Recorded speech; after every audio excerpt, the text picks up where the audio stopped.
Good morning, ASEAN. Freshen up your world, your thought, and your idea with us every weekday from 7:30 to 8 a.m. with me, Patsurang Desha Putharangsi. And Rina Dongprasit, and is Tuesday, the 2nd of April. So what do we have, Kun Patsurang? Well, Kun Rina, a cooperation between two giant oil and gas firms in Southeast Asia, I would say, between PTT and Pertamina of Indonesia is materialized because Thailand's PTT Global Chemical has signed a tentative deal with Indonesian oil and gas company Pertamina to develop a petrochemical complex in Indonesia worth up to 150 billion baht. Well, the two companies signed the heads of agreement deal in Thailand yesterday to determine the framework of their collaboration, to study details of investment and a business plan, and to set up a joint venture to establish a petrochemical complex. Well, there was the statement said by PTTCG Chief Executive Officer Anon Siri Sang Thaksin. The cost of the establishing the complex will be $4 to $5 billion US. Pertamina will own 51% of the project, while the Thai partner will hold the remainder. It is possible that in the future, PTT Group and Pertamina will expand their collaboration in other business areas also. Well, besides Pertamina, PTT Group is also interested in partnership deals with other global oil giants such as China's Sinochem Group. Well, talking about cooperation, there's another one in terms of securities, and that's between Thailand, Malaysia, and Singapore. In its latest Thailand, Singapore and Malaysia have implemented the ASEAN Disclosure Standard Scheme, and that's for jurisdictional equity and plain debt offerings that will take effect today.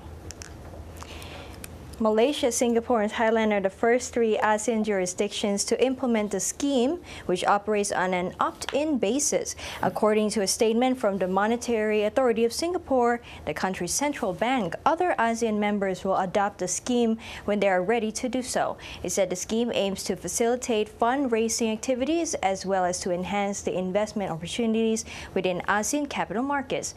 This is because issuers offering equity and plain debt securities in multiple jurisdictions within ASEAN will only need to comply with one single set of disclosure standards for prospectuses, thereby resulting in greater efficiency and cost savings. The scheme replaces the ASEAN and Plus standard scheme that was announced on June 12, 2009. Well, just yesterday, Huina, representatives from Vietnam's Con Th city. Well, Con Th city is actually the largest city in the Mekong Delta and also the 5th largest economic city in Vietnam. And also Battambang, a northwestern province in Cambodia, which is just right next to Siem Reap, very close, have signed a memorandum of understanding on economic cooperation that covers commerce, investment, and tourism. Well, the two sides will create favorable conditions for businesses from the two localities to cooperate in areas like processing of farm produce, goods distribution, investing in processing plants for farm and aquaculture produce, animal husbandry, and tourism. Con Th has the best infrastructure in the Mekong Delta in Vietnam. Well, I couldn't agree more, with a newly built international airport, a deep water port, which has a channel, into the deep sea port as well, and personal training capabilities. And it has businesses with experience in processing and exporting farm produce. Several Con Th businessmen are seeking opportunities to cooperate with their counterparts in Battambang to process and process paddy and rice for export. Well, Battambang, 300 kilometers from the capital Phnom Penh, has a population of over 1 million, of whom 81% are farmers. So the province was thus seeking investment in processing plants from Cambodia and foreign partners, and to better develop distribution networks, promote exports, and improve financial, tourism, and training services.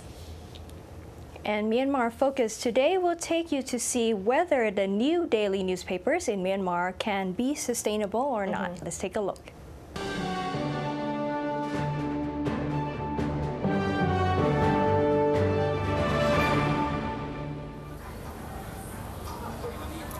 Yesterday, April the 1st, 4 private-owned newspapers in Myanmar started to publish daily. In Myanmar Focus Daily today, we earlier talked to a veteran journalist who has been following the media industry in the region closely to give us a comment on whether daily newspaper platform in Myanmar will be sustainable or not.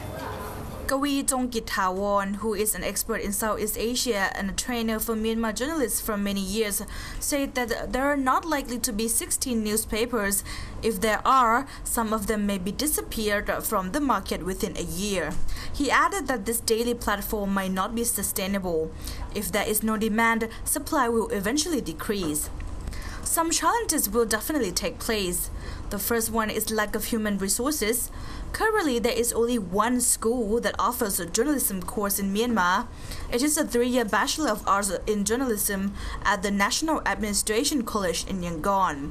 Though many journalists were trained by foreign journalists or NGOs, there is likely to be a huge demand for experienced journalists. The quality of journalism will also be another topic to look at. Another problem will be advertising. As the investment capital will be increased in order to publish daily newspapers, there has to be more advertisement. Some exiled media that have just returned to Myanmar are now running its magazines ad-free. They are very concerned about doing business in Myanmar, as most business sectors are linked to Myanmar cronies. The concern will be whether there are enough businesses in Myanmar or foreign businesses that would like to buy advertisement in newspapers or not. One Myanmar journalist told Myanmar Times that he was worried there will be some difficulties in distributing papers across the country and not everyone will be able to buy a paper every day. The last issue will be the controversial media law, as the drafted new media bill that has recently come out may not be much different than the former repressive media law. According to Mr. Thawon, to build a healthy media culture, Myanmar media must learn business models for sustainability, learn from professional former exile media. Media organizations must be set up to protect media freedom, provide safety, and monitor their code of ethics. Identify an instrument to improve credibility and to bridge the gap between home and exile media, sharing their journalist mindsets and see the bigger picture, as the country will be very influential if reforms continue. There is a need for journalists to understand the regional context and understand transnational issues. On the other side, journalists are seen moving from traditional media into new media, for example, the internet and social media such as Facebook, Twitter, and blogs. Mobile phone is the main tool for internet access in Myanmar. There are more than 3 million mobile phone users in Myanmar, or about 7.8% of the country's population. Numbers of mobile phones users rose in major cities last year.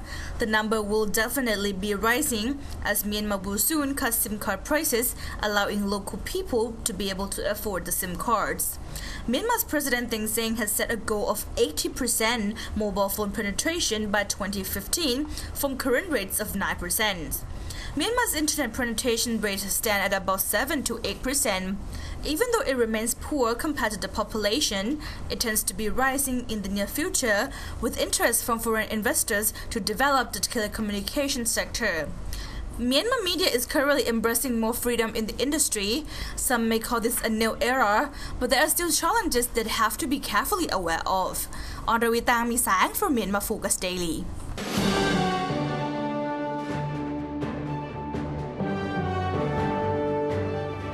Germany supports capacity building for Laos Special Economic Zone development. Stay tuned for the next break of Good Morning ASEAN.